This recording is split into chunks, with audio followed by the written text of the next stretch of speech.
Unfortunately, shopping does solve all. Well, honestly, I was speechless when I woke up to your voice. No, you told me how you've been feeling. Let's look it out. Girl, at this point, are you collecting perfumes or debt? Because holy cow, beauty overconsumption is absolutely out of control. Doing a tutorial with no cuts to show you that everything that is being pushed out by brands does not need to be purchased. For all of the bitches going to Dollar Tree and overbuying some of those items, you bitches need to go get some type of help. We are literally seeing hoarding and over-consumerism in 4K. Like, y'all bitches are so influenced to buy stuff. Dollar Tree shoppers, we got hit. Open your closet. Seriously, take a look.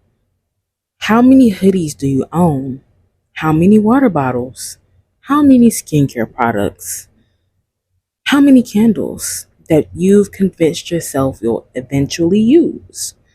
Now, ask yourself something even harder. How much of it do you actually need? For the first time in history, we're living in a world where buying something takes less than 30 seconds. One tap, one notification, one package. Repeat. And somewhere along the way, shopping stopped being something we did. It became entertainment. Today, we're talking about how overproduction, social media, influencer culture, and modern marketing have created an environment where collecting things can start to feel normal, even when our homes, wallets, and planet are paying the price. We don't just shop anymore, we consume. 20 years ago, shopping usually meant going somewhere. You planned for it, you compared prices, you carried your purchases home. Now, shopping happens while you're lying in bed at 3 a.m. You're not even looking for anything. You just opened an app and somehow bought a life-changing kitchen gadget even though you eat cereal for dinner 3 nights a week. Modern shopping doesn't always begin with need. It often begins with boredom, or stress, or curiosity, or an algorithm. The average person now sees thousands of advertisements every day. Some are obvious, but many are woven seamlessly into the content we consume. A skincare routine, a day in the life vlog, or a room makeover, a productivity video. The product isn't always the main attraction, but it's often a part of the story. Buying starts to feel less like a transaction and more like participation. Guys, I know I have a problem, and that's why I'm finally going to do something about it. Do you guys see all of these lip products? And then I also have all of these on my vanity. And no, these are not all of them. I still have more around my room, but I did not feel like getting all of them. We're gonna take this container. These ones up here are like my favorites, but I want to get them mixed into here.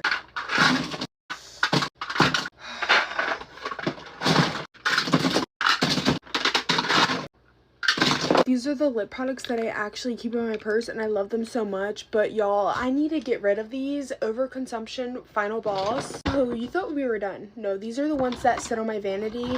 I'm gonna take them out of here and put them into here. To include lip liners because I change them up every day. Okay guys, here's all the lip products. Here's what it's looking like.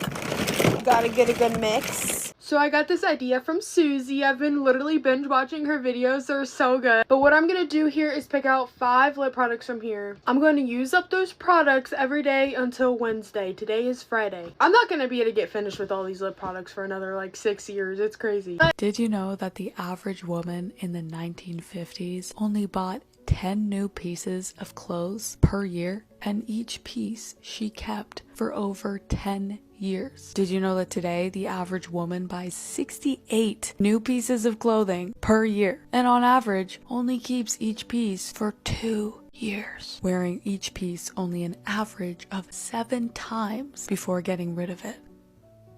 This is your friendly reminder that having more clothes, more shoes, more makeup, more trendy bullshit products will never make you more attractive or more happy. It just makes you easy to sell to. Overconsumption is extremely normalized today, especially on social media. We're told by influencers and celebrities that it's normal to want and have hundreds of clothes in your closet.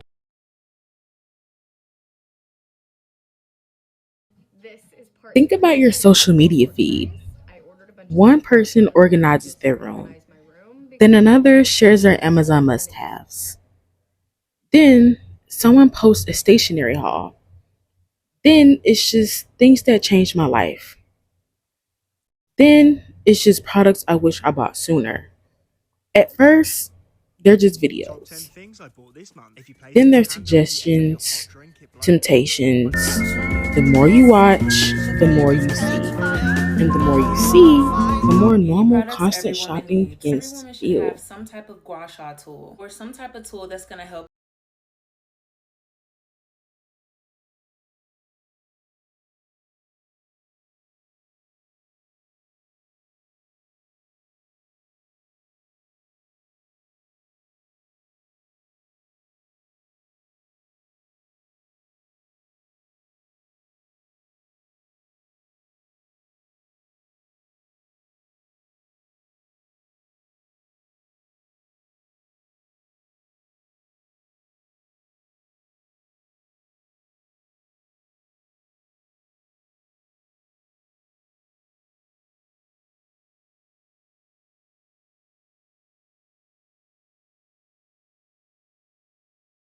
So much. If social media and scrolling doesn't scare you a little bit, just think about the fact that it is chemically training your brain to prevent you from doing anything long-term and meaningful. I'm doing my PhD in chemistry right now, and I started creating content on here. And while I've been creating content, I also consume a little bit. And I don't really feel like it matters what level you're consuming. It is going to spike your dopamine levels in a way that's going to put you in this up and down cycle where you're going to be chasing instant gratification. It's going to fragment your memory. You're just going to have such a short attention span that it is so hard to concentrate and do things, especially if you let the spiral out of control. And so I'm posting other videos on here on how I regulated my dopamine levels. So hopefully the tips and things that I've researched help you as well. Algorithms aren't evil, they're designed to keep you engaged. If shopping content holds your attention, you'll probably see more of it. Not because someone has singled you out, but because that's how recommendation systems work. Eventually, your feed can create the impression that everyone is buying something all the time. That perception matters. Humans naturally compare themselves to others, especially when the comparison is constant. Influencers aren't just selling products, they're selling a lifestyle. Here's where things get interesting. Influencers rarely say, buy this because it's expensive. Instead, they sell a lifestyle. An organized apartment, a peaceful morning routine, glowing skincare shelf, an aesthetic desk setup, a capsule wardrobe, and a perfectly curated bookshelf. The product becomes a symbol. It's no longer just a mug. It's the promise of being someone who has their life together. Marketing has always appealed to emotion, but social media makes it feel personal. You don't feel like a company is advertising you. You feel like a creator you enjoy is sharing something they genuinely love. Sometimes they are. Sometimes they're also being paid. Neither automatically makes the recommendation dishonest, but it's worth remembering that content can be both authentic and promotional at the same time. Quick question for the everything shower community. Are you guys okay? On today's episode of Consumerism Final Boss, this account was highly requested. Her room kind of looks like if Sephora and Costco had a baby. Right off the bat, this video caught my eye because this cleanser or mask or whatever looks like it came from Costco's industrial section. This might be a hot take, but if a product requires a spoon or a scooper, it's too much. Like sometimes I can't even finish a travel-sized product before it expires. How on earth are you gonna use all of that? Like many of these consumerism final bosses, she likes to do a scent of the day, Because why wouldn't you? You know, you have endless amounts of products, so might as well. This one is called Dubai Chocolate Matcha Everything Shower Routine. I'm losing hope for humanity as I speak. If you've been following this account for a long time, you know what I'm gonna say. This isn't hygiene, this is a performance, this is consumerism. But yeah, all jokes aside, you don't need 47 products to be clean. You can take an everything shower without multiple scrubs, multiple cleansers. When people hear the word hoarding, they often imagine a house filled floor to ceiling with possessions. But there's another pattern we're talking about: smaller, cleaner, more socially acceptable. Closets filled with clothes that still have tags, shelves lined with dozens of reusable water bottles, drawers packed with makeup that expires before it's even used, stacks of journals with only the first page written, phone cases, tumblers, sneakers, blind boxes, candles, skincare, even tech accessories. None of these are inherently bad. The question isn't, do you own these things? The question is, are you collecting because you enjoy them or because buying them has become the habit? There's a difference. Collection. Let's get started. So this creator was showing off her wall full of Stanley water bottles. I counted the water bottles in the video and I got 64. The price of one of these bottles in this size is $59. So if one bottle is $59 and there's 64 of them, the estimated cost of this collection is $3,776. Remember that these are water bottles and you only need to own a couple at a time. And yes, if they're sitting out like that, you do have to clean them every single time you want to use them just because of all the dust that's going to collect on them. Like, remember when everyone collected hydro flasks? When the next popular water bottle drops, where are these 64 bottles gonna go? Just remember that one reusable water bottle can replace hundreds of plastic bottles, but if you own 64 reusable water bottles, what's the point? For every trending product that lands on your doorstep, there's an entire global supply chain behind it. Factories, raw materials, packaging, warehouses, shipping containers, delivery trucks, returns. Some products are designed to last years. Others are designed to catch your attention for a season before the next trend replaces them. When products are inexpensive and produced at a massive scale, it's easier for consumers to buy more than what they need. That doesn't make individual shoppers solely responsible. For all of the bitches going to Dollar Tree and overbuying some of those items, you bitches need to go get some type of help. We are literally seeing hoarding and over-consumerism in 4K.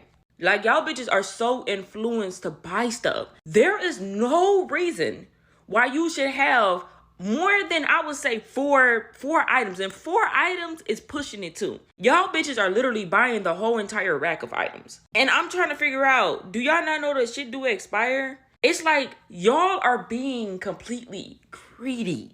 And I feel like the reason why this is becoming a thing is because y'all feel like y'all don't have enough. Like, I don't know if y'all feel like y'all don't have enough love and y'all trying to fill the void, because that is very much what you guys are trying to do. Because I be seeing y'all hauls, and these Dollar Tree hauls be full of nothing but junk. Y'all see some shit on TikTok, y'all instantly go buy it. Y'all overly buy it. Be having about 50 products of the same thing. For all of the girls out there that are just overbuying all of these products, go seek out help. Because right now it may seem very little, but I'm telling y'all, over time, you're going to look back and see all of those items that you didn't spend your money on and realize, I overly bought this stuff. I'm never going to use this stuff. Once that shit stop trending, then a lot of y'all ain't going to even use half of the products or half of the stuff that y'all are buying. Like, but the way that y'all let other people influence y'all is actually pretty scary. Like, baby, you shouldn't need no more than, I would say, about 3 of the same items. Get about 3 max. Use it up first. Y'all ain't even used the first one up. Ain't had the audacity to buy about 10 of them. You didn't even touch the first one. A lot of y'all really need to go focus on your health and go speak to somebody. And I'm not saying this to be funny, but shopping and overly shopping there is something that needs to be addressed. So please go find someone to talk to. Brooke the Shopaholic, we've gone over this account before. Almost 3 million followers now. The entirety of the content is massive overconsumption. She has a shopping addiction. Here's all these hauls left and right, buying way too much stuff and saying that everything needs to change. I'm gonna declutter, throw out all of this stuff. I don't need it anymore. And then within a few weeks, it just goes right back to the overconsumption, bringing in more and more viewers each time. But at least in your case, if you're following the same plan, you're just gonna go completely broke. The incentives throughout the system often reward producing and selling more. The faster trends move, the faster companies can introduce the next collection. Remember when fashion had seasons? Now trends can rise and disappear in weeks. 1 month, everyone wants colorful drinkware. The next is minimalist everything. Then chrome, bows, then a new color palette, then another. Social media compresses trend cycles. Millions of people can discover, imitate, and move on from a trend almost simultaneously. The result? Perfectly usable items can start to feel old long before they're worn out. Not because they stopped working, but because they stopped being trendy. Microtrends from early 2026 that have already been dumped using data. Argyle print, the fast fashion version, is down in popularity by almost 90%, and the data shows that it's not been trending this much in the last 5 years. Fast fashion took a print that had Scottish history, made it into a trend in bad quality, terrible material, and has now allowed everyone to dump it in landfill. Local scarves have dropped by 79% in popularity. This scarf was a pattern that came from the knitting community. Fast fashion took that trending knit pattern and made it into a fast fashion micro-trend. Crochet skull hats is another DIY trend that's down by 77%. Suede jackets are down by 40%. It's not really suede season anymore. Some are just being put in closets, but I reckon the majority of people who bought suede jackets because they were trending will not get their suede jacket out again next year. Quarter zips is another trend that does come back winter upon winter. Had such a high rise in popularity at the beginning of 2026, now has been totally dumped. Unlike some trends like Uggs and scarves that peak and rise with the seasons and are totally being dumped once the micro-trending moment is over. Now, let's get into the emotional side of shopping. Here's something psychologists have studied for years. Buying something new can feel rewarding. Your brain releases dopamine in anticipation of a purchase. That excitement is real, but it's often temporary. Soon the novelty fades. Then another recommendation appears, another wish list, another haul, another package. This doesn't mean shopping is inherently unhealthy. It means our brains are wired to enjoy novelty, and modern technology makes novelty incredibly easy to access. Understanding that pattern can help people make more intentional choices. Hi, I'm an environmentalist and let's react to this video. This is a clear example of overconsumption. Yes, it's her money, but it's our planet. The waste has to go somewhere. And yes, definitely it's the corporation's fault for putting the stuff into plastic packaging. However, there's no reason to buy this amount of stuff. Do you think this is overconsumption? Yes or no? The cost that we don't always see. Cheap products can seem inexpensive at checkout, but every item has hidden costs somewhere. Resources used to make it, energy used to transport it, and packaging that may become waste. Unsold inventory, returns that aren't always being resold, and some items end up being donated. Some are recycled, and some even end up in landfills. Again, this isn't about assigning blame to one person or one generation. It's about recognizing that millions of small purchasing decisions combined with large-scale production create significant environmental and economic impacts. When I was growing up, we didn't have secondhand clothing from Europe and the US and Canada. In Kenya, my mother took me to a store and she bought me a beautiful t-shirt that said made in Kenya, Kenya cotton. Today, I would struggle to find a t-shirt like that for my daughter. Why?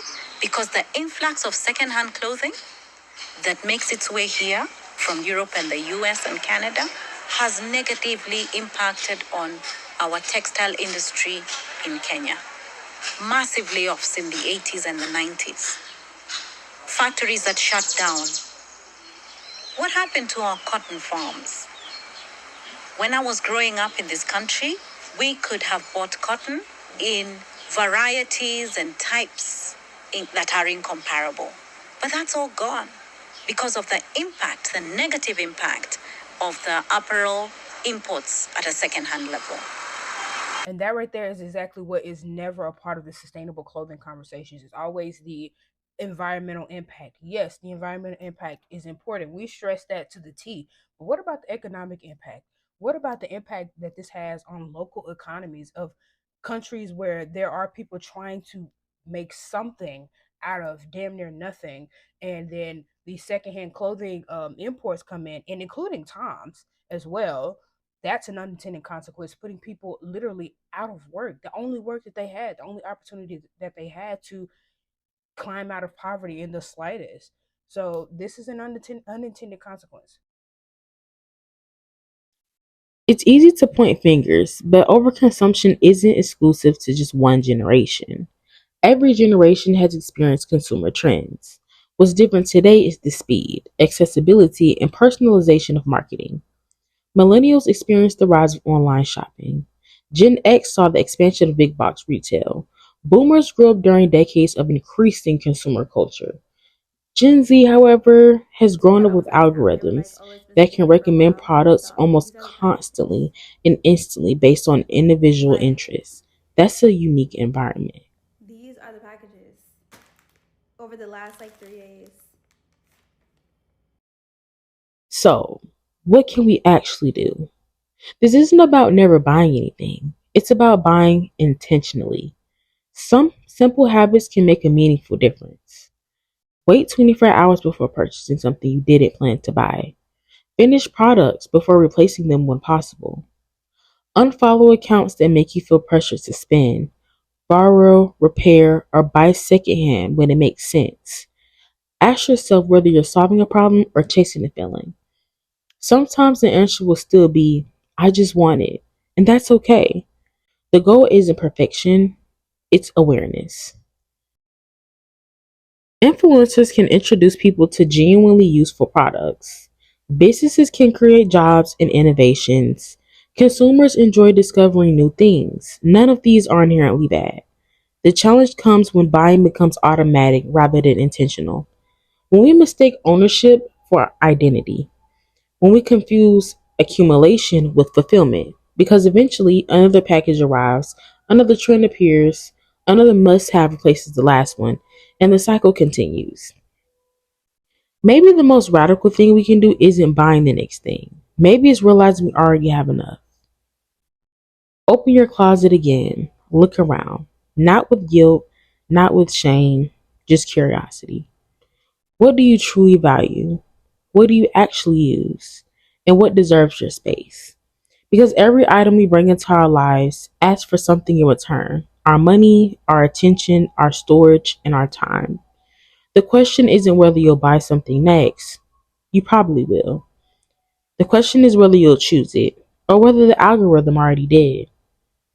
Consume consciously and create